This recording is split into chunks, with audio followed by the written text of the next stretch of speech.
আজ জন্ম অষ্টমী, আমার গোপাল সোনার জন্মদিন। সকাল থেকেই খুব ব্যস্ত।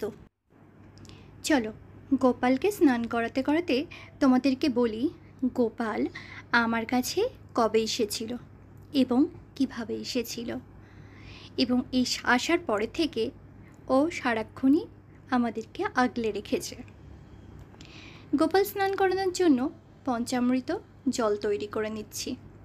চলো, আমার গোপাল সোনা আমার কাছে এসেছিল বড় কাচারি থেকে। তোমরা অনেকেই বড় কাচারির নাম জানো।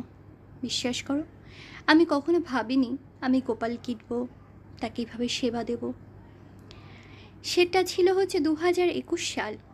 2021 সালে আমার এক ননদ আর দেওরের বিয়ে ছিল। সেই উপলক্ষে আমি এক সপ্তাহ ছুটি নিয়েছিলাম। তার শেষ দিন আমি গেছিলাম হচ্ছে বড় কাচারিতে।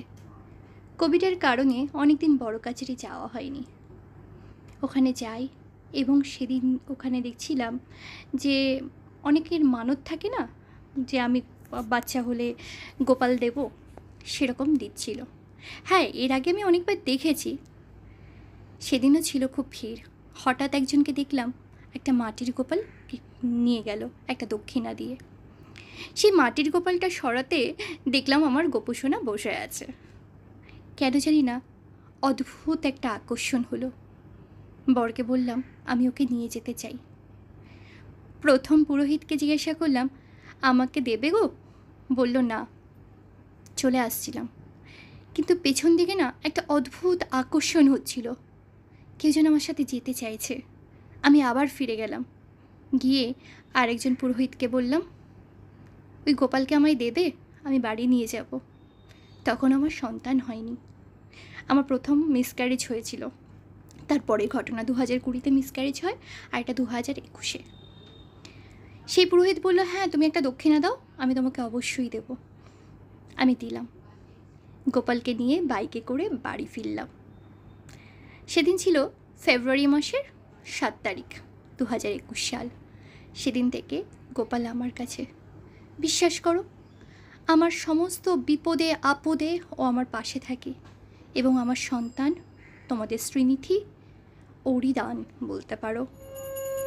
আমি তাই সবসময় বলি গোপাল হচ্ছে আমার বড় ছেলে, তারপর আমার মেয়ে। যতটুকু সম্ভব চেষ্টা করি ওর জন্য করার, কিন্তু অফিস করে বাচ্চা সামলে সেভাবে ওর জন্য আমি কিছুই করতে পারি না। কিন্তু তাতেও একটু রাগ করে না। নতুন ফ্ল্যাট কেনার সময় ওকে বলেছিলাম যে তোমায় একটা সিংহাসন বানিয়ে দেব। চেষ্টা করছি মাত্র। এই সুন্দর সিংহাসনটা ওর নিজের থাকার জায়গা ও নিজেই করে নিয়েছে। আর এই যে বাড়িতে অনেক অতিথি এসেছে, তাদের যতটুকু পারবো সেবা করব। কর্তামশাই দাঁড়িয়ে আছে, সেও আজকে পুজোতে ছুটি নিয়েছে। ভাবলাম দুজনে একটা ছবিও তুলে নিই। আর আমার এই যে কন্যে সাজুগুজু করতে বসেছে।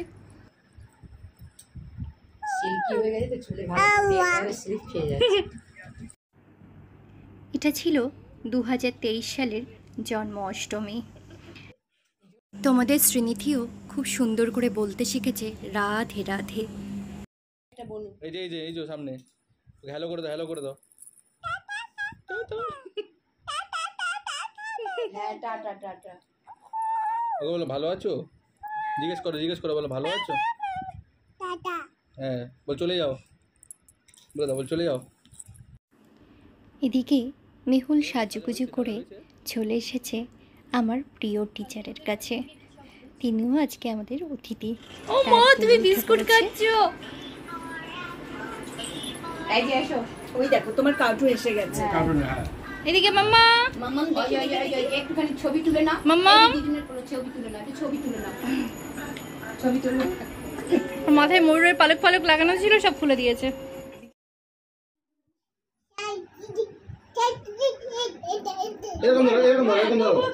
মেহুল খুব লোক পছন্দ করে। বাড়িতে এত লোকজন, সবাই ওকে কোলে নিচ্ছে, ছবি তুলছে, ওর কোনো বিরক্তি নেই। আরও ভীষণ মজা পাচ্ছে। এই যে বাঁশিটা, এটা আমি বোলপুর থেকে নিয়ে এসেছিলাম, সেটাই ওর হাতে বের করে দিলাম।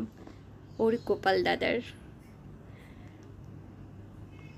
সব ঠাকুরকে যতটা সম্ভব পেরেছি সাজিয়েছি, গোপালকেও তাই। আমার গোপালকে দেখলে আমার সাজানো মনে হয় আমার সকল কষ্ট দুঃখ 1 মিনিটে দূর হয়ে গেছে। আমার যখন খুব কষ্ট হয় বা আমি যখন কোনো সমস্যায় পড়ি, আমি ওকে জোর হাতে বলি, তুমি সব, তুমি দেখে নিও, তুমি বুঝে নিও, এই সব কিছু তোমার, তুমি আমার রক্ষাকর্তা, আমাকে রক্ষা করো। সত্যি বিশ্বাস করো, কোনোদিন ঠকিনি, সবসময় আমার পাশে থেকেছে। আমি যেন চিরকাল ওর চরণে থাকতে পারি আর ওকে সঙ্গে রাখতে পারি। ওর এই দোলনাটা দেখছো, এটা আমি নিজে হাতে সাজিয়েছি।